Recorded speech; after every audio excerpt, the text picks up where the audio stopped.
एक समय की बात है। एक लड़का बहुत उदास बैठा था। वह निराश होकर अपनी माँ से बोला, माँ, मुझसे कुछ नहीं होता, मैं कभी कुछ नहीं कर पाऊँगा, मैं हर काम में नाकाम रहता हूँ। बेटे की उदासी देखकर माँ ने मुस्कुराते हुए कहा, बेटा, मैं तुम्हें एक कहानी सुनाती हूँ, इसे ध्यान से सुनना। एक किसान था जिसके पास दो घड़े थे। वह रोज सुबह नदी से पानी भरकर उन्हें अपने घर ले जाता था, लेकिन उन दोनों में एक घड़ा टूटा हुआ था। उसमें एक छोटा सा छेद था, जिसकी वजह से जब तक वह घर पहुंचते उस घड़े का आधा पानी रास्ते में ही गिर जाता था। दूसरा घड़ा एकदम सही था और उसमें एक भी बूंद पानी नहीं गिरता था। वह हमेशा पूरा भरा रहता था।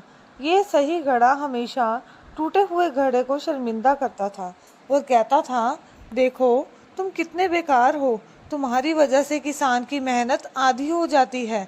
ये सुनकर टूटा हुआ घड़ा अपनी इस कमी से बहुत शर्मिंदा महसूस करता था। एक दिन उसने किसान से कहा, मालिक, मुझे माफ़ कर दो, मैं टूटा हुआ हूँ और मेरे कारण आपकी मेहनत बेकार हो जाती है। मैं कभी भी पूरा पानी नहीं पहुँचा पाता। मुझे अपनी इस कमी पर बहुत शर्म आती है। किसान ने मुस्कुराकर कहा, अरे, तुम क्यों परेशान होते हो? चिंता मत करो। कल जब तुम जाओगे तो रास्ते में अपनी तरफ ध्यान से देखना। अगले दिन जब वे वापस लौट रहे थे, टूटे हुए घड़े ने देखा कि उसके रास्ते वाली तरफ बहुत सुंदर और रंग बिरंगे फूल खिले हुए थे, जबकि दूसरी तरफ की जमीन बिल्कुल सूखी थी।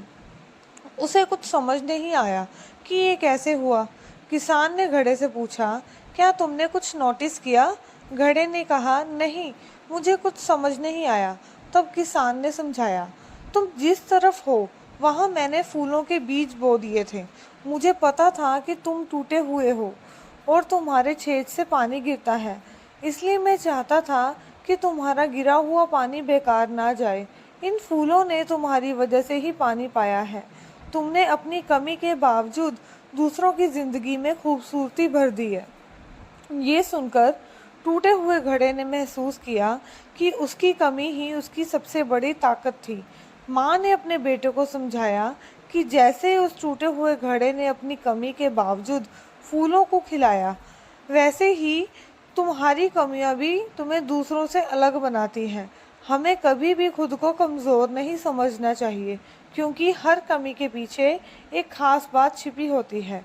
ये कहानी सुनकर लड़के ने अपनी उदासी छोड़ दी और समझ गया कि हर इंसान में कुछ ना कुछ खास जरूर है।